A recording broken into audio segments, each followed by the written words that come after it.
Naitwa Pasco Kimisha Sukambi, ni diwani wa kata hii ya Nyankumbu. Kimsingi siku ya leo tumedhihirisha kwamba maendeleo ni watu na sisi ndio ambao tunayataka hayo maendeleo. Wananchi waliibua mradi huu wa shule ya msingi Ilungwe ni kwa sababu ya changamoto ya umbali. Watoto wamekuwa wakipitia changamoto nyingi sana wanapokuwa wanavuka barabara. Na mimi kama diwani, kitu cha kwanza ambacho nimekifanya ni kuhakikisha kwamba watu wa Ilungwe wanaenda kupata shule yao.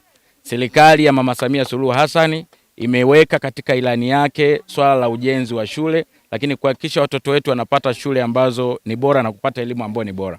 Kwa hiyo kupitia ODC, kamati ya maendeleo ya kata, mradi huu tuliweza pia kuupitisha, na haikuishia tu kwenye kuupitisha, lakini tumebidi tushuke mpaka chini kwa wananchi. Kama mnavyoona leo tumekuja asubuhi, sio tu kutoa maelekezo, lakini kukaa pamoja na wananchi wetu, kufanya kazi pamoja nao. Tumesafisha eneo hili takribani ekari 2 na zaidi kuhakikisha kwamba mradi wa shule unaenda kukaa hapa.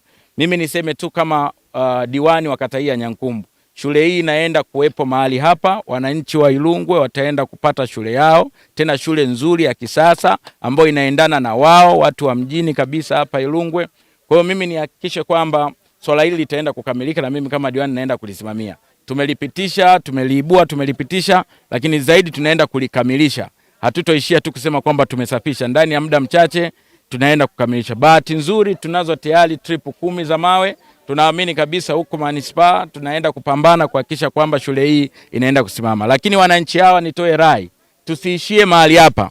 Tumeanza hatua ya kwanza ya msingi ya kuweza kusafisha, tutaenda hatua ya pili ya kuchimba msingi, na mimi kama diwani wenu nitakuwepo mahali hapa. Sitokuja kutoa maelekezo, nitakuja kuchimba msingi wa shule na pamoja na nyinyi, na kuhakikisha kwamba tunaenda kuisimamisha hii shule. Kwa zaidi ya yote, mimi nishukuru sana watu wa Ilungwe kwa kuwa wamekuwa ni watu wazuri ambao wanayataka maendeleo wao wenyewe na wameamua kushiriki kwa pamoja wao wenyewe. Tumefyeka eneo ambalo lina takriban, mkiliangalia ndugu waandishi wa habari, linaweza likafika ekari 2. Eneo ambalo wamelifyeka ni zaidi ya wananchi 200. Kwa hiyo hii ni kutokana na changamoto anazozipata.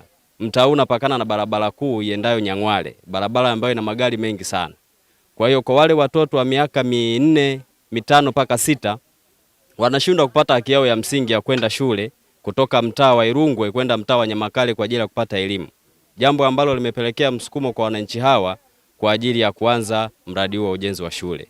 Rai yangu kwa wananchi ni waombe waendelee kujitoa nguvu zao katika kufanikisha mradi huu, lakini pia na viongozi wa serikali na sisi tumewaunga mkono, ndio maana tuko mahali hapa na tuendelea kuwaunga mkono. Kwa kuwa sisi wananchi wameshajitoa, wameshaanza kufanya kazi, na sisi lengo letu kama serikali ya mtaa, tunataka hii kazi tuifanye kwa muda mfupi, ila tunaiomba tu serikali itushike mkono ili kusudi itusupport, ili kusudi tuweze kufanya kazi.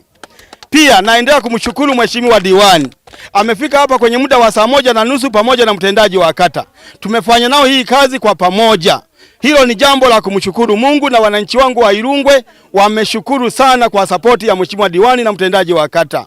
Pia namshukuru mtendaji wangu wa mtaa. Mtendaji wangu wa mtaa yuko kikazi, anachapa kazi kuwatumikia wananchi wa Ilungwe.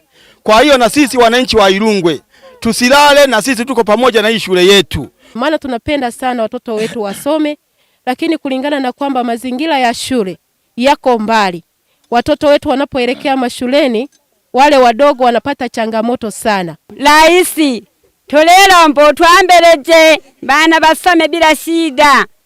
Tuleda ka shule bize yahiye. Ehaha twaropuga uwanja.